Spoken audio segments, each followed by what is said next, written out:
est 18h30 et c'est le journal à la une ce soir. Coup d'envoi demain à Bruxelles des travaux du 6e sommet Union européenne-Union africaine. À la veille du lancement de ce conclave, deux constats ressortent déjà. La position inchangée de l'Union européenne qui ne reconnaît pas la pseudo-race et les nouvelles bases d'un partenariat renouvelé entre l'Union africaine et l'Union européenne.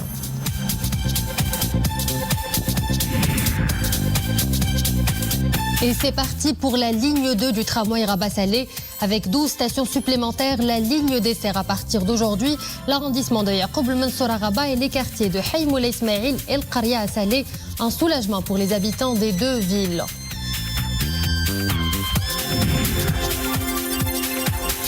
Et en fin de journal, nous vous présenterons le tout dernier opus de la réalisatrice marocaine Fatema Ali Boukdi, Anato, une histoire portée par deux femmes africaines avec deux cultures différentes, un message de respect et de tolérance.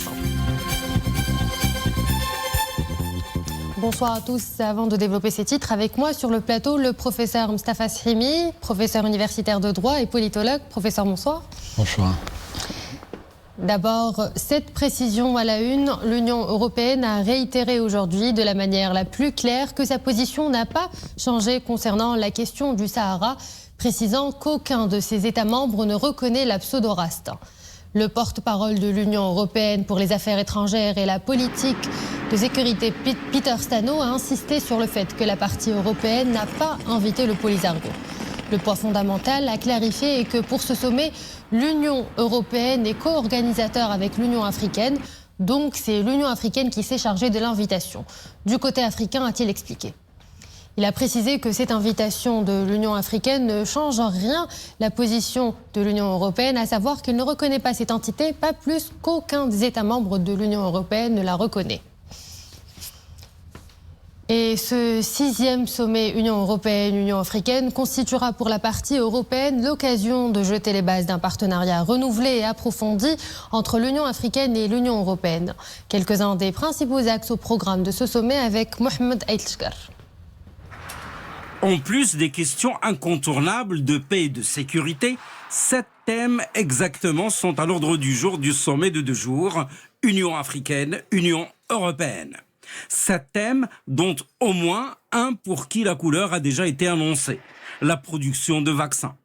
Sur ce point précis, certes, l'Union européenne a apporté son soutien à une proposition de la Commission pour faciliter l'accès à des licences volontaires, c'est-à-dire des autorisations accordées à des entreprises pour fabriquer et exporter des vaccins, mais qui resteront protégés par des brevets.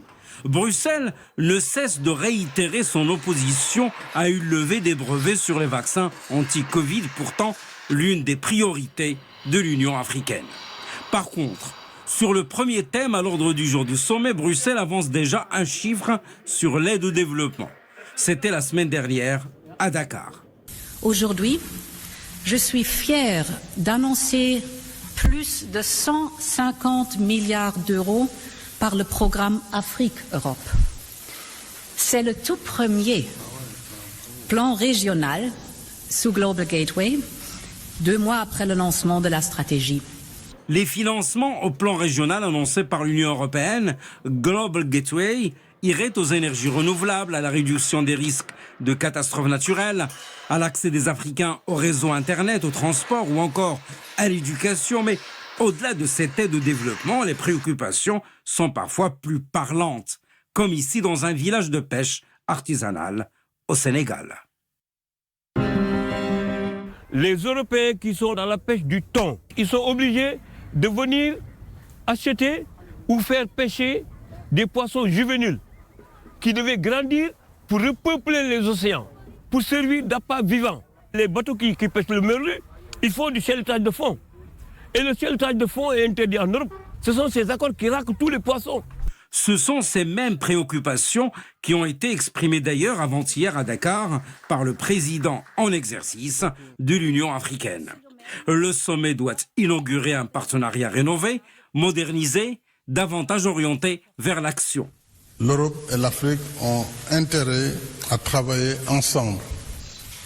D'abord parce que, du fait de notre proximité géographique, La paix et la stabilité de nos deux continents sont étroitement liées. Ensuite, avec ses ressources humaines et naturelles et ses besoins de développement, l'Afrique offre à l'Europe des opportunités d'investissement et de partenariat pour une croissance et une prospérité partagée. Enfin, sur la thématique développement et développement durable, l'Union africaine est certes attachée à la lutte contre le réchauffement climatique, mais elle est également attachée au maintien de financements sur le gaz, en vue de soutenir l'industrialisation de l'Afrique, ainsi que l'accès universel à l'électricité. N'oublions pas que plus de 600 millions d'Africains en sont toujours privés. Et les enjeux et les défis du sommet qui commence demain à Bruxelles sont nombreux. Le Maroc y participe fort de ses multiples acquis, important investisseur dans le continent où les secteurs privés est fortement implanté, banques, assurances, BTP, etc. Le Maroc développe également un ambitieux programme de coopération sud-sud, mais aussi de solidarité sud-sud. Pour nous en parler, ce soir avec nous le professeur universitaire de droit et le politologue Moustapha Srimi. Professeur, bonsoir. En parlant de la solidarité sud-sud, le dernier grand projet marocain en date est celui de fournir des vaccins aux pays du continent dans le cadre de la souveraineté vaccinale nationale et continentale. C'est une question primordiale qui répond notamment aux préoccupations de l'Union africaine. Oui, évidemment, ça répond aux préoccupations de l'unité africaine, des pays africains, mais vous avez parlé du partenariat Union européenne, Union africaine, qui se tient donc demain et après-demain à Bruxelles, et c'est intéressant de relever ceci. Il y a un discours officiel à Bruxelles sur un partenariat renouvelé. On est d'accord. Mais il reste la traduction concrète de cette profession de foi et de cette rhétorique. Or, dans les faits, ça n'est pas le cas. Ça n'est pas le cas. Je vais vous donner un exemple. Dans les pays européens et occidentaux, la moyenne des populations vaccinées est de plus de 50%. En Afrique, elle est de 9% la moyenne, avec d'ailleurs des pays qui font 11-12 et d'autres qui font 5-6, etc. Donc voilà une situation importante qui n'a pas mobilisé, me semble-t-il, l'Union européenne.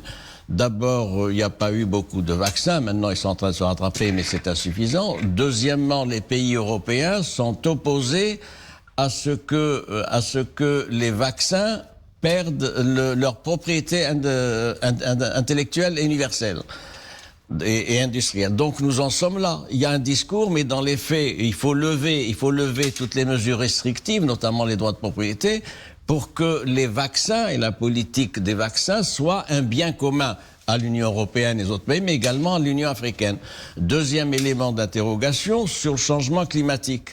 À la COP 21, à Paris, en décembre 2015, les pays s'étaient engagés à mobiliser des concours de 100 milliards d'euros pour le changement climatique pour une période de 5 ans. Eh bien, à la COP 26, ça s'est tenu il y a 3 mois à Glasgow, vous le savez, eh bien, c'est un financement qui n'est toujours pas opérationnel.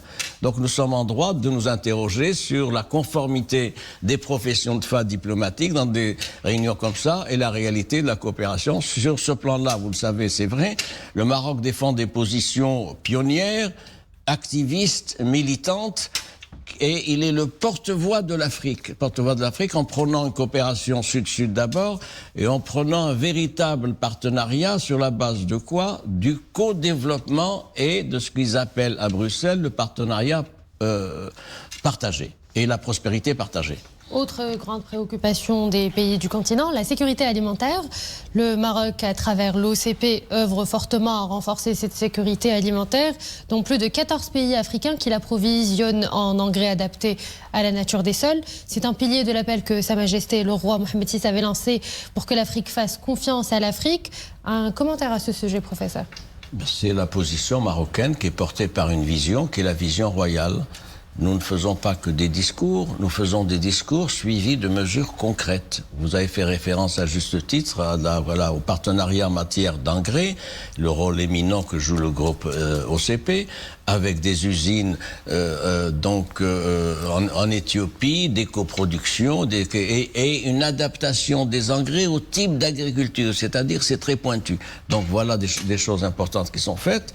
Il y a également la nécessité de mobiliser des potentialités locales qui sont importantes et de les insérer dans des perspectives de développement. C'est là que l'apport de l'Union européenne peut être intéressé, peut porter ses fruits, donner lieu à des résultats intéressants.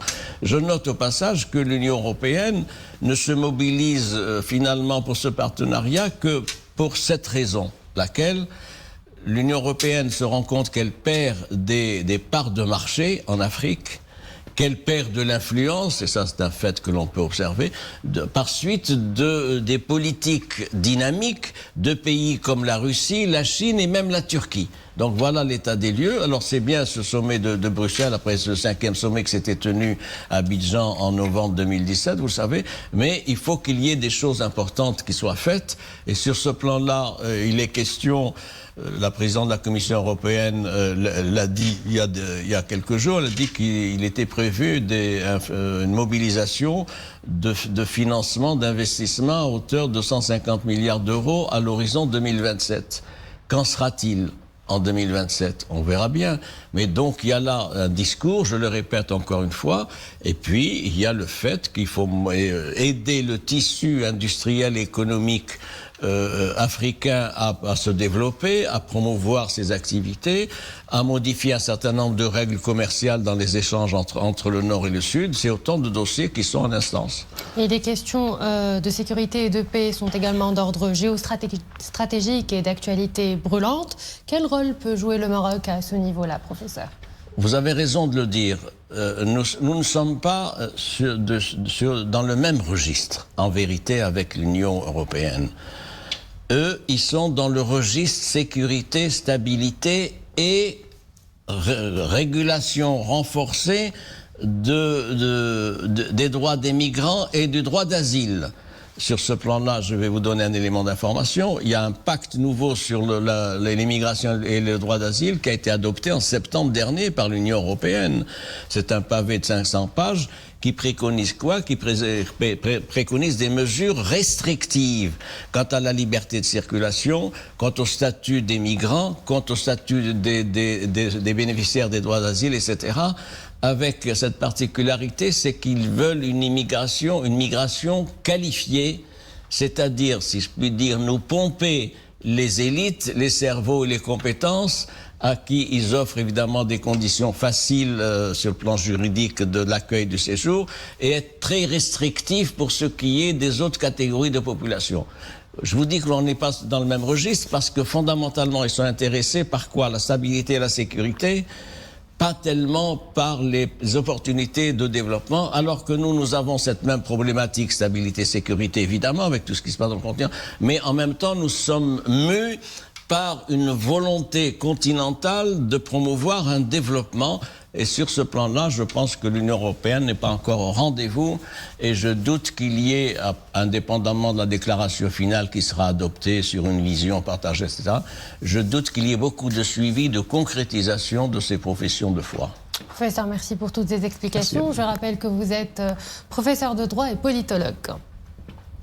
Les députés marocains membres de la commission parlementaire mixte Maroc-Union européenne ont accueilli avec un grand étonnement l'intention européenne de permettre la participation au 6e sommet Union européenne-Union africaine du chef du Polisario. Dans une lettre adressée aux eurodéputés, le président de la Commission a appelé ses collègues européens à dénoncer ces manœuvres qui tendent, je cite, à nuire à la dynamique positive qui caractérise les relations entre le Royaume et l'Union européenne. Les députés marocains membres de la commission parlementaire mixte Maroc-Union européenne ont également appelé à ne pas permettre l'instrumentalisation de l'Europe à l'appui de l'agenda d'une junte militaire aux dépens d'un partenariat global Maroc-Union européenne. Fin de citation. Relation Maroc-Allemagne à présent, le ministre des Affaires étrangères, de la coopération africaine et des Marocains résidant à l'étranger, Nasser Bourita, et son homologue allemande, Madame Annalena Baerbock, ont salué les termes de l'échange de lettres intervenu entre le président de la République fédérale d'Allemagne, Frank-Walter Steinmeier, et Sa Majesté le roi Mohamed VI, qui met l'accent sur l'intérêt mutuel de sceller un nouveau partenariat entre les deux pays. Dans un communiqué conjoint publié à l'issue d'une première visioconférence entre les deux responsables, Nasser Bourita et son homologue ont convenu de renouer avec la qualité particulière des relations bilatérales dans tous les domaines, dans l'esprit des politiques éprouvées de cohérence et de respect mutuel. Les deux ministres ont également souligné leur grand intérêt mutuel pour des relations étroites et amicales entre les deux pays et ont convenu d'entamer un nouveau dialogue afin de surmonter les malentendus dans leurs relations et d'approfondir les relations bilatérales aux multiples facettes. Dans les semaines à venir, il s'agit de définir l'ensemble des lignes d'orientation pour relancer et approfondir le dialogue et la coopération en vue de résoudre les défis régionaux et globaux à l'avenir.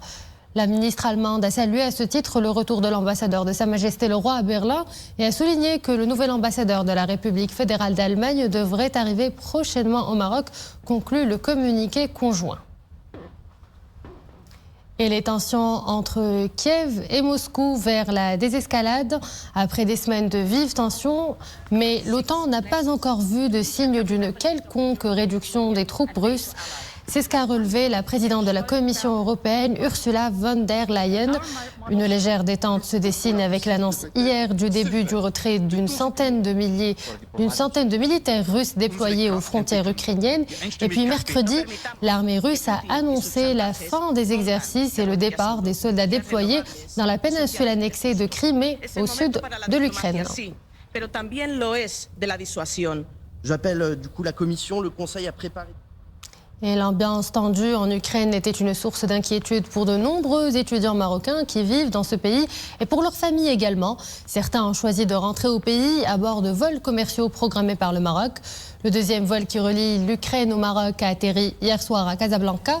Et pour faciliter l'entrée sur le territoire national de ces passagers, des procédures ont été mises en place.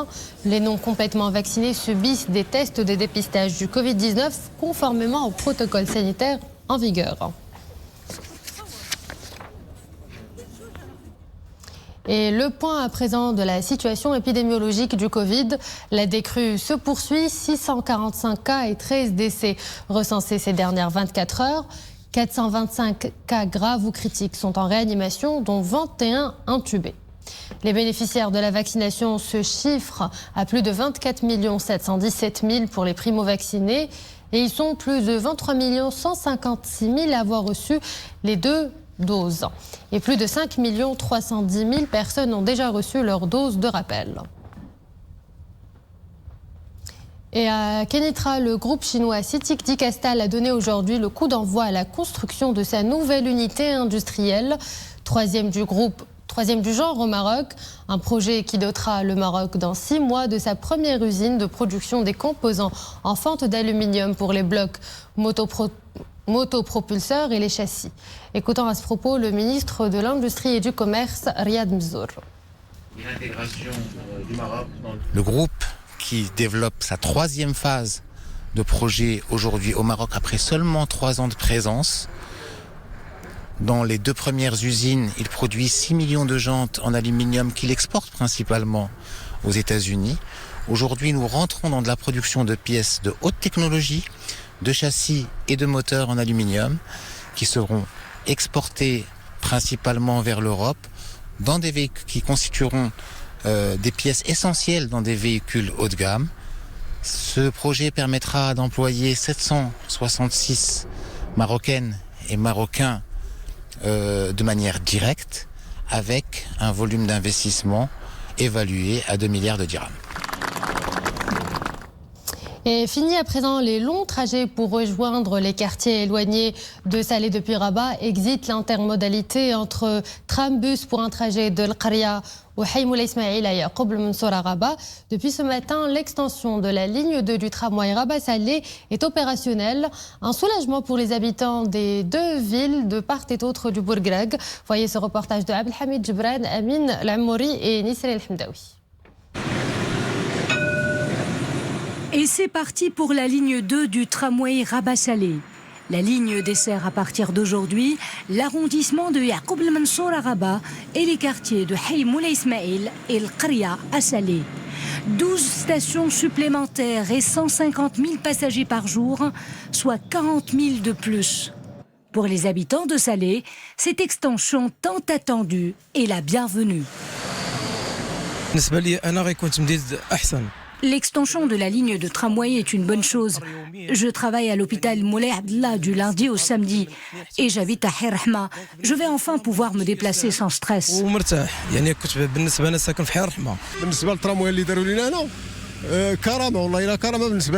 Que le tramway puisse desservir mon quartier, c'est une aubaine. Fini la galère entre autobus et taxis.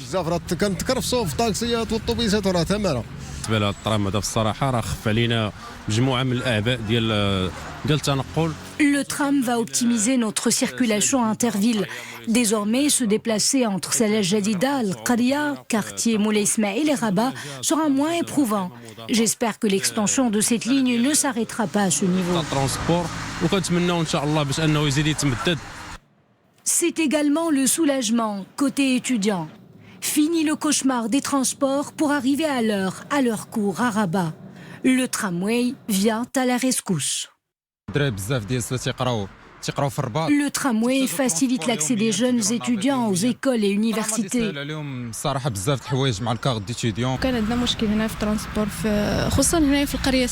Les habitants de Al-Qaria et Salah El-Jadida ont longtemps souffert de problèmes de transport. Avec le renforcement des lignes de tram, les passagers vont être plus à l'aise et moins stressés. La ligne 2 du tram atteint à présent des quartiers à forte densité, avec près de 400 000 habitants à Rabat et à Salé.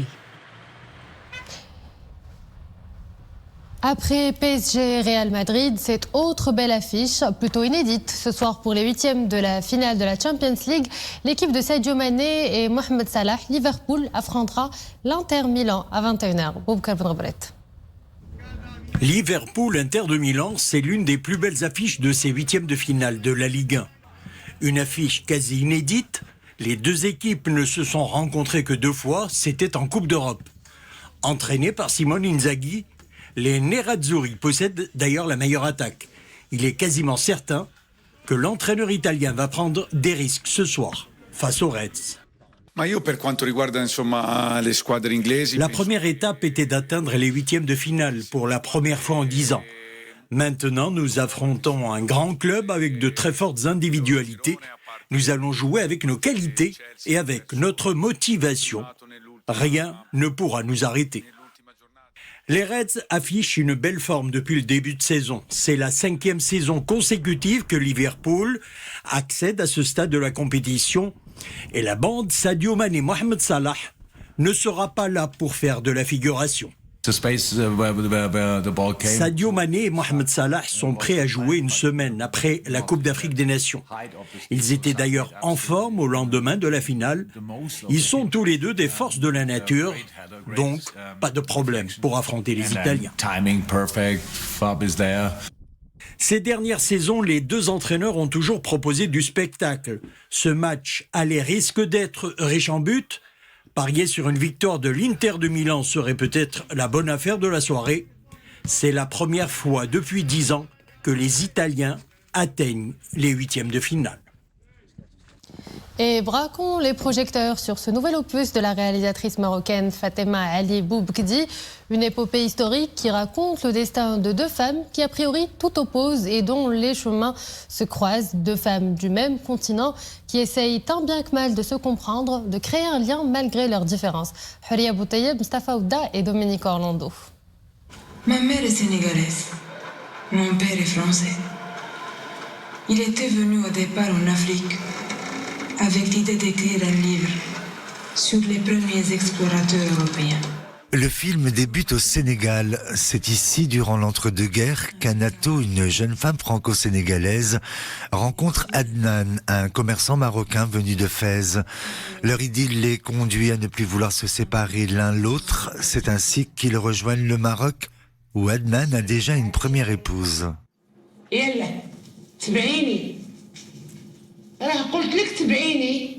Là-bas, en fait, elle est rejetée par sa première femme, sa première épouse Jawahir, qui est juste derrière moi.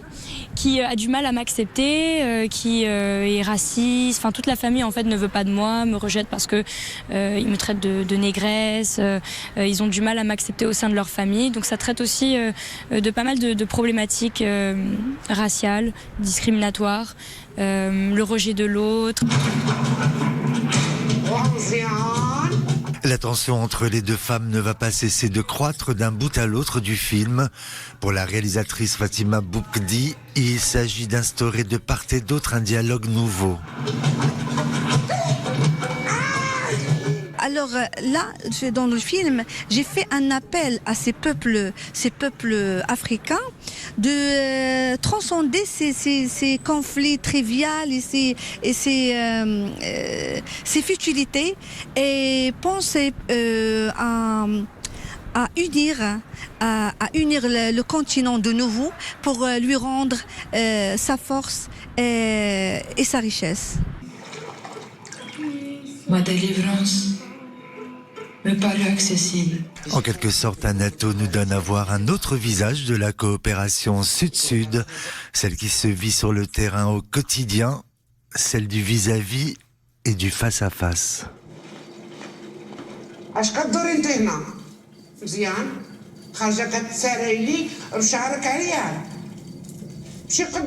Et voilà, c'est la fin de cette édition. Merci à vous de l'avoir suivi. Excellente soirée sur Alouda.